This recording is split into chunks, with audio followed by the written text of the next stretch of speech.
When I tell you you're going to have to do a 400-kilometer hike in 23 days, you're probably going to say, well, I need to prepare for a few months. But our guest today is quite special because he's the kind of guy who does 400-kilometer hikes in 23 days as a hobby. Saurabh Mangrulkar is a 26-year-old founder from Pune, India. Within a year at college, Saurabh realized that what he was learning inside the class had nothing to do with what was going on outside the class. So he decided to start a company called EventBeep even before he graduated, along with two co-founders, Rakhi and Venkatesh. Today, they run a company of over 60 full-time employees that serves more than 500,000 students in India in helping find job and internship opportunities. This year, they are projected to make 5 crores in revenue. And you might recognize Saurabh because he was on Shark Tank India last year, where he raised 30 lakhs from 3 sharks. Saurabh is unlike most 26-year-olds that I've met because he has this dogged passion and grit to reach his goals, and he does it in a very unique way, as you will see in this podcast. I'm so excited for you to listen to this. Ladies and gentlemen, Saurabh Mangrulkar. So, Saurabh, I was watching your clip on Shark Tank India, which actually is the first video I'm seeing on Shark Tank India. I'm an obsessive Shark Tank watcher, but I see Shark Tank US. Okay. So, when Rajesh told me about you, I obviously went and watched your clip along with many other clips. But I'd love to know, is there a fun fact about Shark Tank India that you got to see behind the scenes that maybe we don't get to see? Yeah, I mean, a lot of interesting and fun story. I mean, one funny story that happened, there was a contestant right before us, and again, it's very in a rush, the entire shooting per se. There's like time limitations and they need to wrap up. And then they do makeup last minute and costumes last minute. So there was a contestant just going before us. And unfortunately, a part of his shirt got stuck in his zipper, um, pant zipper, and it got stuck while he was on set. And then the last moment, they had to sort of strip him below so that they can just fix the zipper. They got a tailor on the set and sort of just completely sew it so that it got torn from the center. And yeah, that was a funny incident, and they just had to do all of that. And overall, it's all again set, so it's all fake. I mean, you see, it's such a glamorous place to sort of stay, but it's nothing. It's like very dark. The entire thing, only the lights are on the particular sets that are there. So yeah, it's a very different environment, especially the shooting. There are like hundreds of people behind and around the set that you can't see. But yeah, it's something pretty cool and first time experience. So it was amazing. Did you guys, so you submitted the application, and then how long before they called you for, is that a first interview before you go to the actual set? Yeah, another funny thing happened. So, I mean, I've been watching Shark Tank US for about 10 years before Shark Tank India came in. So, I've been like an avid Shark Tank fan. And, the moment the applications open, I knew that this is my thing and I just applied. So, there's like a application form, which is like a brief. Then there's another, if you get shortlisted, you get another detailed application form. And post that, you then typically have to submit a video about what the company is about, submit a video, and then they call you for auditions. And after auditions, then again they shortlist you and select you for the final pitch. So there are at least 4 to 5 rounds that happen before you're selected. And I think what happened is we missed the call and we apparently missed that email of shortlist as well. So they tried to call us and I didn't see it until the next 2 months. So the shooting happens for a long period. So they called us again that we tried calling you but you didn't answer, but you've been shortlisted in so we had the shoot last moment in November, and December our episode aired. So yeah. And so you missed, when you say you missed, there's three of you co founders. Yeah. So all three of you missed it. No, no, it was just my contact details shared with them, so they just had my Okay, okay. credentials. Right. So you could have almost not been on Shark Tank because of that one thing. And did you guys expect to raise the investment when you walked in? No, no, it was like I just told both my co-founders we're not getting it. Let's just go for experience. Let's just be like, I know that we'll not get it. That's how, and especially on that day, nobody had gotten a deal. So every day there Oh. are at least 10 to 15 people who are pitching. Um, Uh huh. so when we went on, nobody, 10 of them had already pitched, none of them got a deal. And I was like, we're not getting it this way. Let's have no expectations, no hopes. I don't want to be disappointed later. But yeah, it turned out pretty well. In fact, that was like one of the only pitches wherein Ashneer laughed or smiled. Yeah. He's pretty, yeah, so it was fun.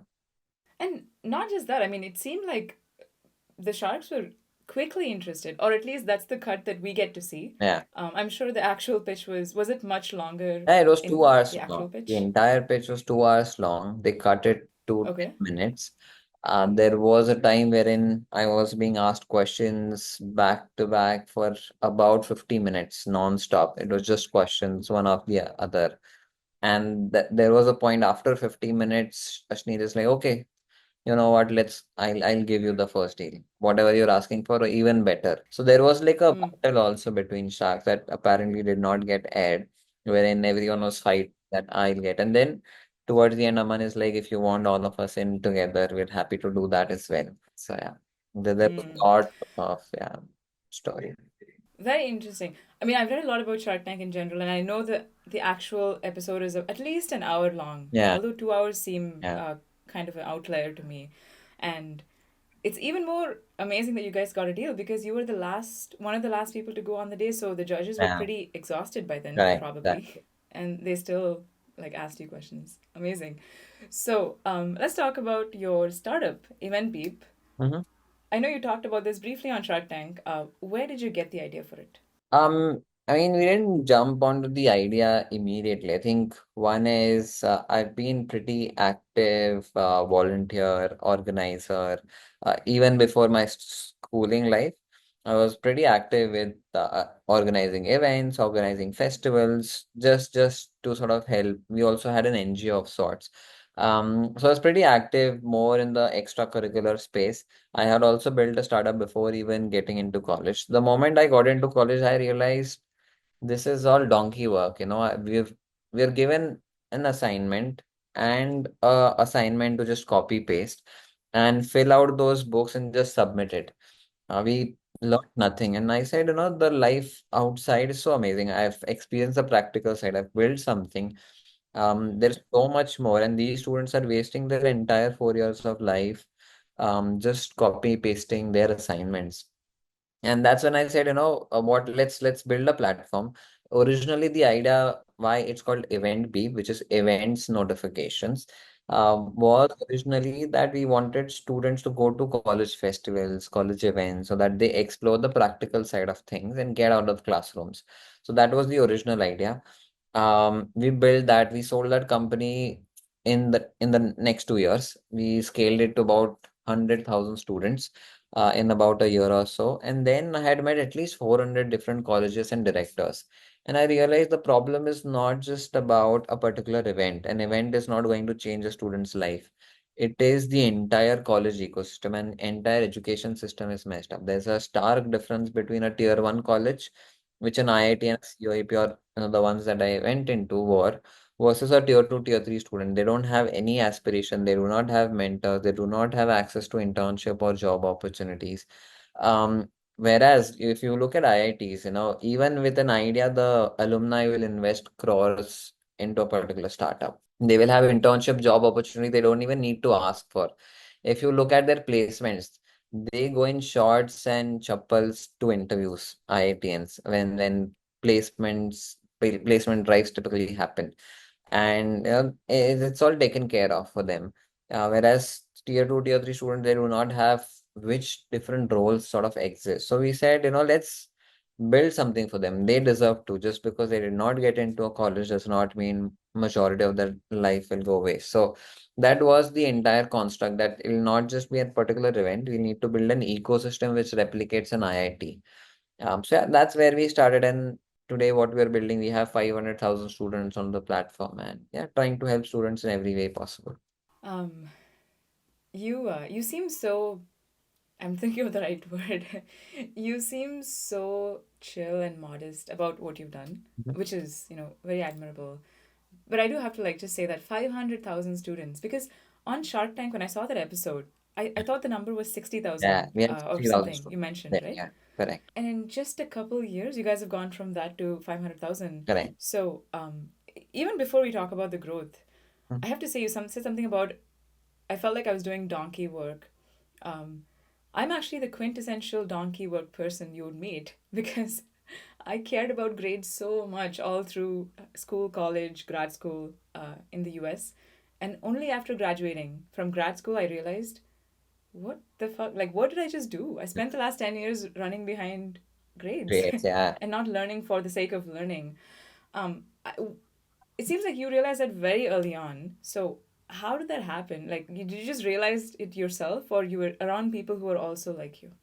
Yeah, so when I was in my, let's say, high school, which is 11th, 12th grade or so, that's when, I was like a very mediocre and average student. I got hold of some audiobooks which talked about no one is better than you, no one is smarter than you. If Bill Gates has reached to a certain level, if you work just as hard enough as he did, put in all those efforts that he did, you can be at the similar levels too, if not grow. So that sort of changed my perspectives. Then I thought, why not give my best at everything that I'm doing? So I was like a very average, I mean, maybe in the bottom 30s of grades wise. One particular year, which was called Diploma in Engineering, I did my mechanical engineering.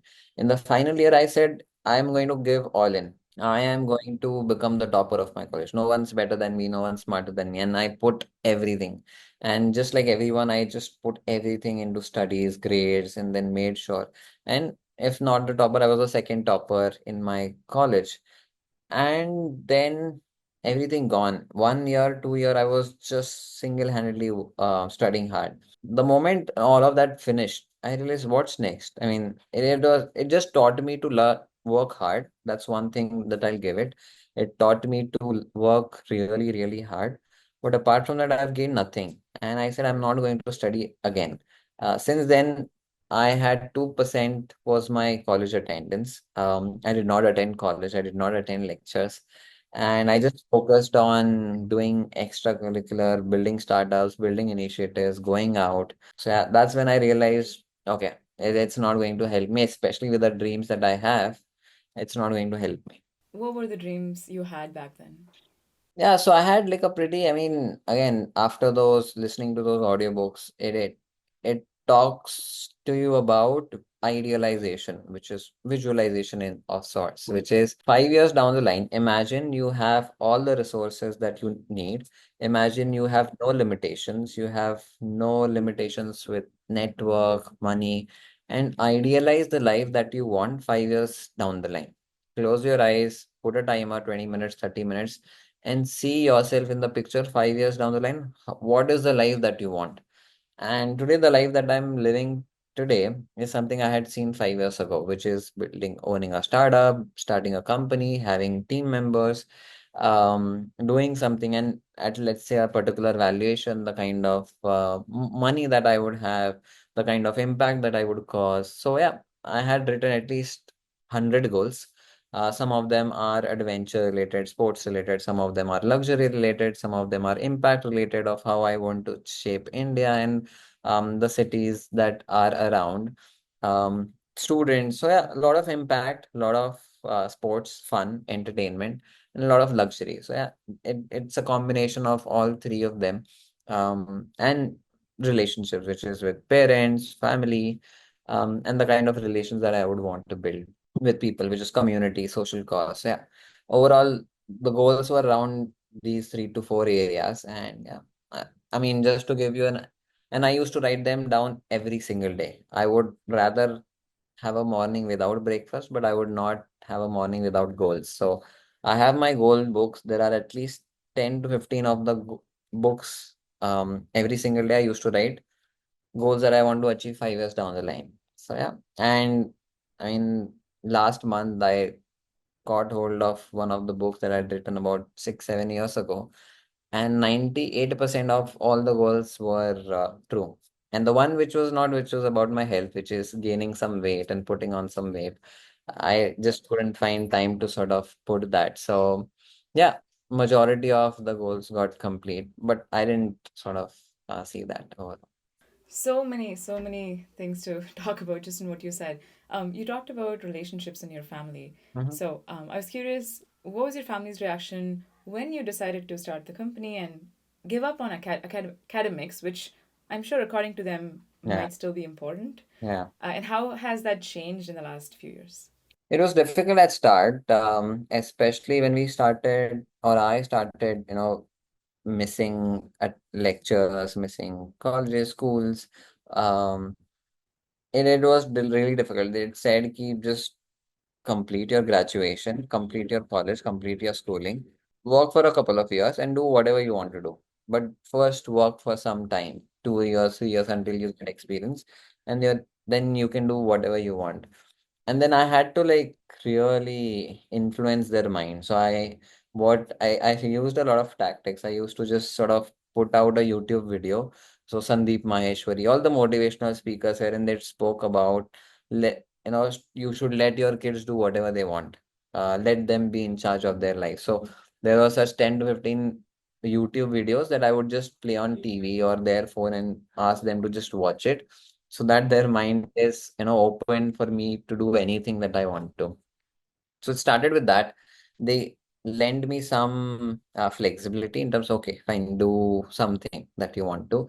And the moment they gave me some opportunity, immediately, my picture and articles started being posted in newspapers, TVs, magazines.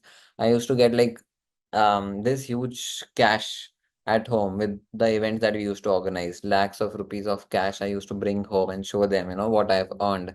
And they were like, okay, this young guy can just bring so much cash at home. Let him do. And but still, I mean, during placements, they asked me to just get a job and then maybe work. So I sat for placements. I got a job offer. And then I told them, see, I can get an offer. It's not about that I can't, but I really want to do this, which is building a startup. So that sort of convinced them.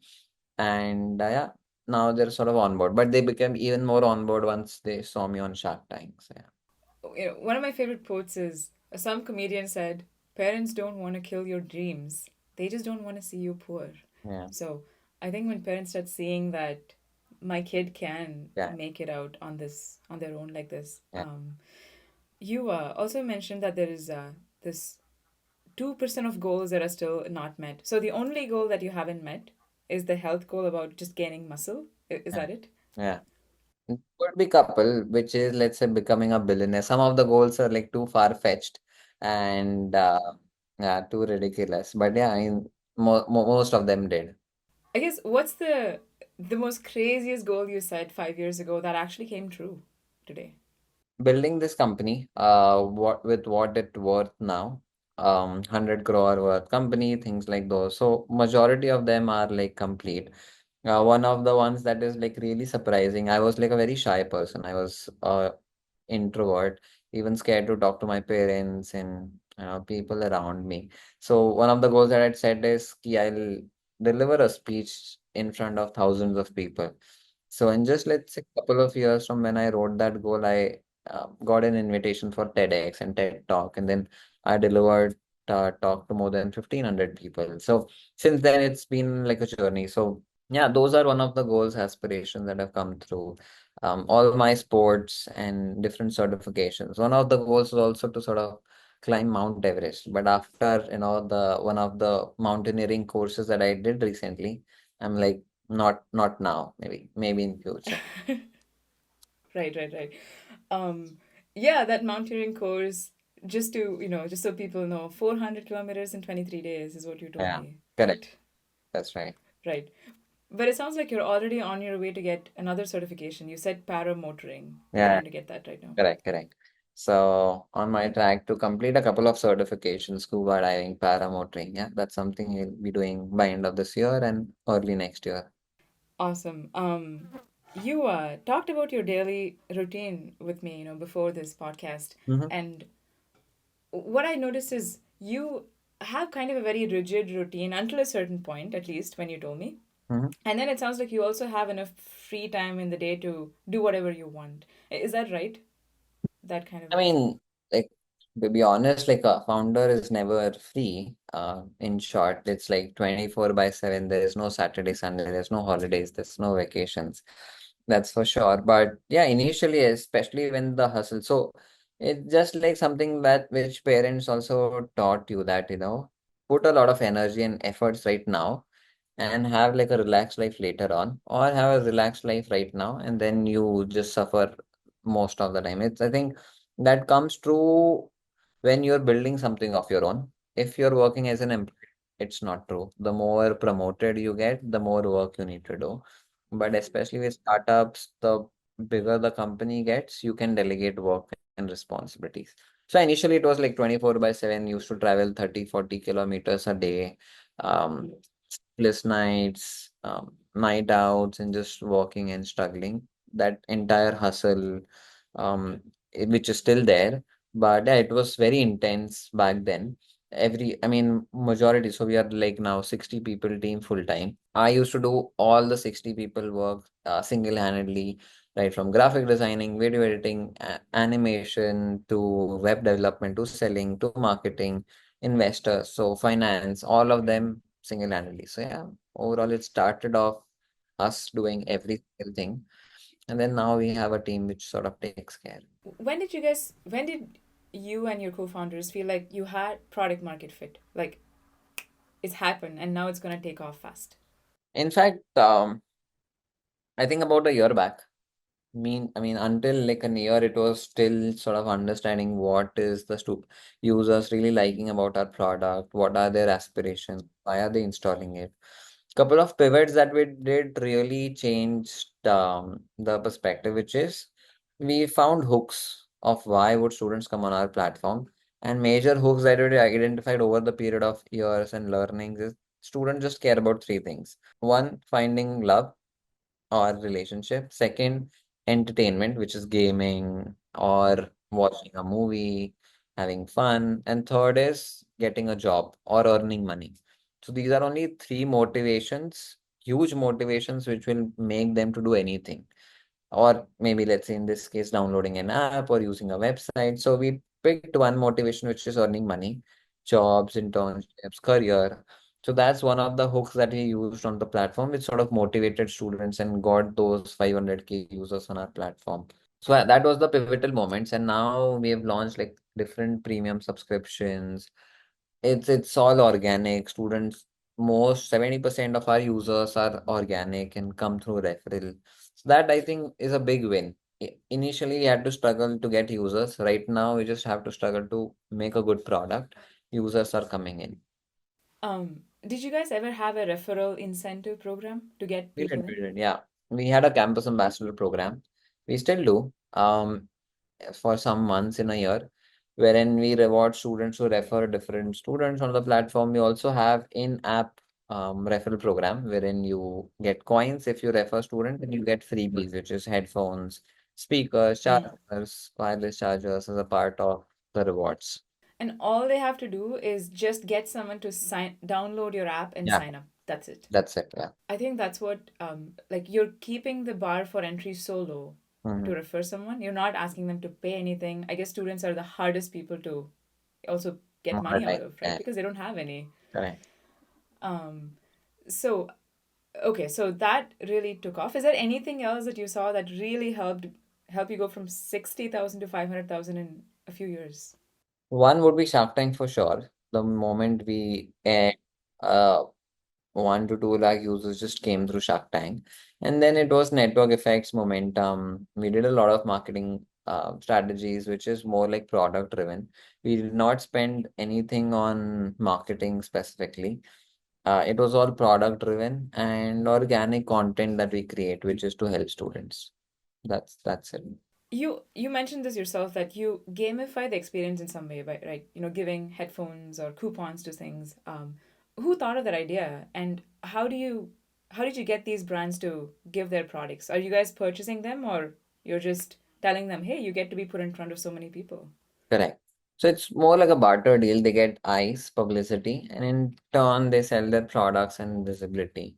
In terms of gamification, the thought process again, I think it's college is boring and attending lectures is boring. So we just wanted to make it fun and rewarding experience for them. Again, good habits, developing good habits very early on. and making it more fun and engaging. So that was the only mindset when we introduced the gamification. I don't know if we've been talking more about the growth the last 2 years, but how did you get the first 1,000 people to sign up on the platform? Yeah, that was difficult. I mean, initially, I remember we had to go door to door to colleges. We literally had to ask users to download our app. We used to stand in front of colleges, asking them to download the app, give us feedback. Then we went to classrooms one by one.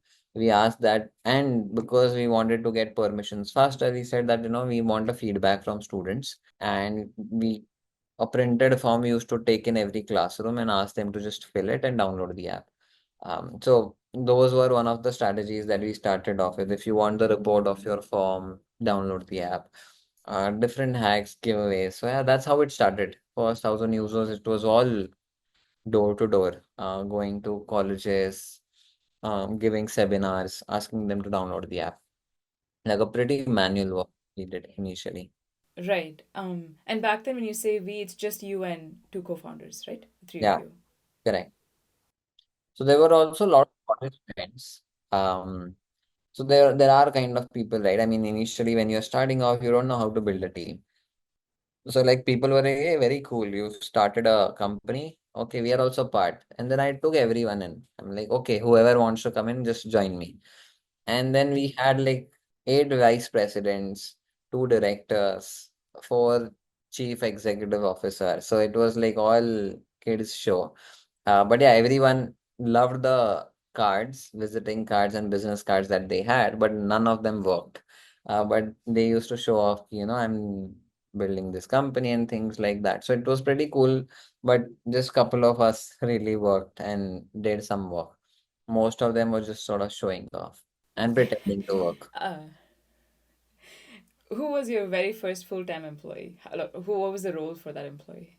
Yeah, I think initially when we onboarded the team, I didn't treat them as employees. You would first get on someone with an expectation, yeah, you are a partner, or you will, let's say, be like a co-founder of sorts. That's how we started off. But we onboarded like a team of interns. These were all tech people because we needed the product to ship really fast. So we onboarded a lot of tech interns in our office. Those were, let's say, the first hires that we started paying. Gotcha. Um, I want to talk about, obviously there's many skills you might have learned as a founder through this journey. I can only imagine. But what was the skill that took you the longest to learn? Something that's just like completely against your nature and it took a lot of. Hiring the right team members, it took the longest to sort of understand about people, who to hire, who not to hire. Now it it is becoming a second nature of sorts to understand, okay, no, red flag because of the experience that you've had with people before. That's one thing it was difficult. Second is management. You know, by nature, my co-founders are like a really good natured and charactered people and very, soft and good-hearted, always caring about people and always helping, giving our like hearts out to the others. But then we got done like taken advantage a lot, people betrayed in terms of, work from home and then they're working for some other company, and things like that. And like we learned it the hard way. So sort of especially talent in India, is like very low quality because they're not taught in colleges how to be professional. There's some work that you need to get it done. That's not really evident. We need to push them, we need to ask them to do this, do that. So it's like a very, especially when you're hiring freshers and you're hiring interns and you can't afford full-time professionals to do that job. And it's even difficult because you haven't been in the corporate world altogether. You don't know what is the quality and talent pool that you can have. So we're initially like we're okay with someone doing just 1 hour ka work and just the entire day spending or wasting their time. So we didn't know that benchmark of talent pool. So that's one thing that we struggled with initially. We were just being okay with like very mediocre work. So yeah, that's something we learned over the period of time once we raised investments. We hired some professionals, experienced, and saw the stark difference between level of execution and ownership with high quality and talent pool versus someone who's just starting out. So, yeah. And now we're like we are setting standards, and we it also means that you have to be confrontive to people. It also means you need to be aggressive of sorts when dealing with people. So a lot of learnings. Now, when I need to interact with the team, sometimes it has to be, which is not my nature, which is to be a bit brutal about feedback, in terms of being a bit more harsh in terms of the work not being done. And surprisingly, although I wish it didn't be that way, but yeah, the work now gets done. I mean, the work actually happens right now. But when you're like very soft and like kind and genuine, it's not happening. But those are, let's say, a couple of learnings: how to build team, how to get the job done. That's what we've learned over a period of time, and it took the longest to learn. The rest of the things were like, and it's the biggest part is you need to learn everything. It's not just one thing. Finance, legal, to fundraising, to selling, marketing, tech, product building. It's like you have to be like a do-it-yourself version and learn everything. So you I mean, just to give you context, let's say getting into Google or Microsoft is, let's say, 10x hard because, and the best part, it's finite. You need to learn these particular algorithms or tech stack, and for you to be able to crack something like this, very finite.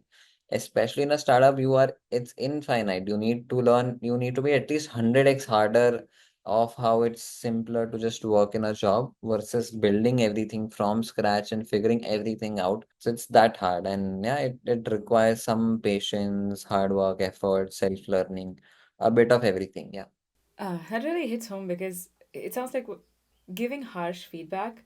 I'm sure you probably felt like, oh, but I'm a kind person. I'm a good person. Yeah, I don't I know how just to. acted out. It's like I'm just acting just to get like I need to act that I'm like angry or something, but then in the back of the mind I'm like very like it's funny to me. The moment let's say the conversation over, me and my co-founder we have a laugh. Like, we're not this people. We just need to act it so that they get a bit more serious about their work and just get it done. So yeah, that's Hmm, sometime. right. Uh, because you talked about hiring, is there like you might have like a clear questions that you go through in your mind when you meet a candidate? Do they pass this test right now? So, what are some of the questions that you go through mentally?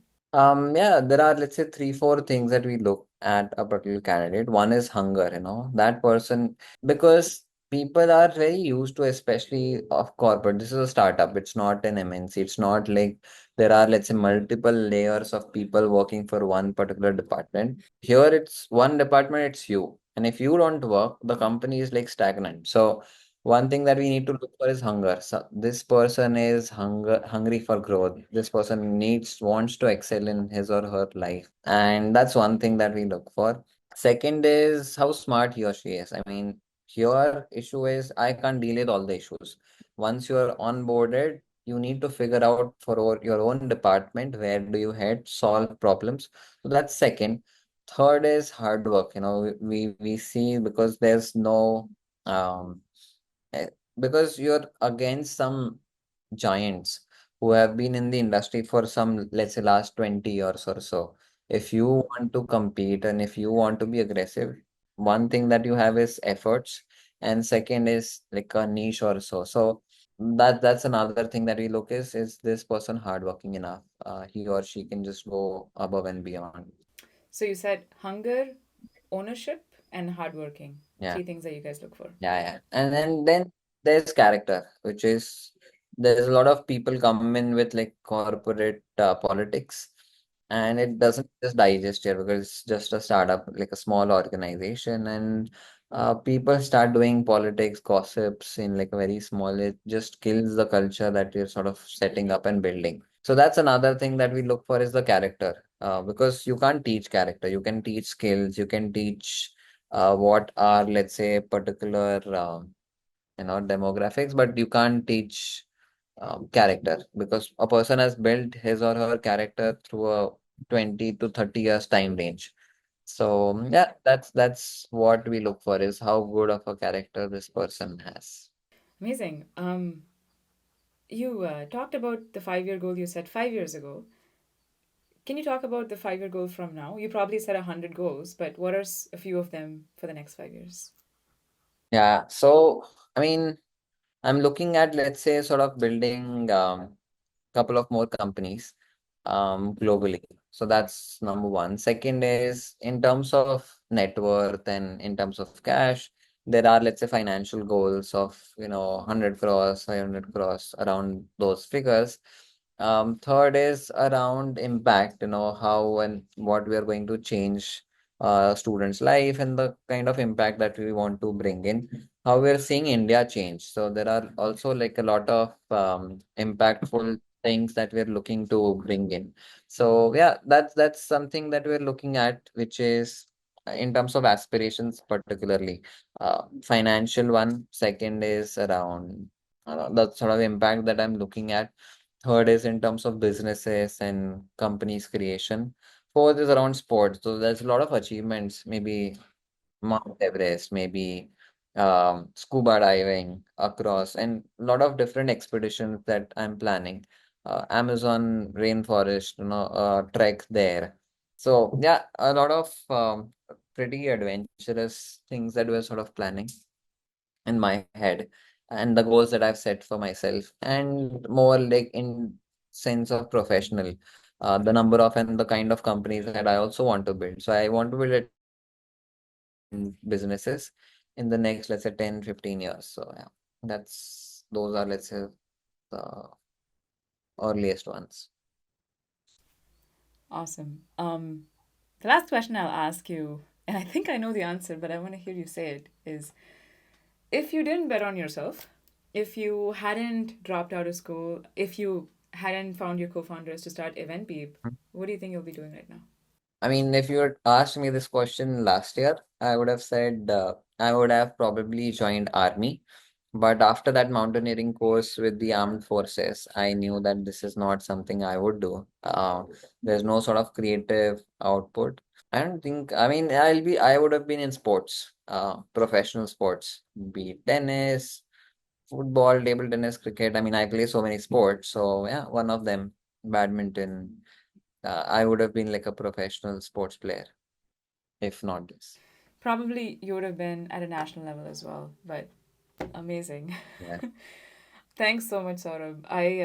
You're the first Indian entrepreneur on this podcast, and I'm just so proud of what I'm seeing in front of me. Just this young, incredibly hungry, ambitious, not just man, like you're a team of 60 people right now doing this, serving 500,000 people. It's not normal to hear that. So, thanks so much for being on this show. Appreciate it. Loved having this conversation, Soundarya. I hope you had fun watching. Before you go, I'm giving away 15 free annual memberships to the EventBeep platform that was built by Saurabh. If you're a student actively looking for jobs, internships, and mentorships, then this gift would be perfect for you.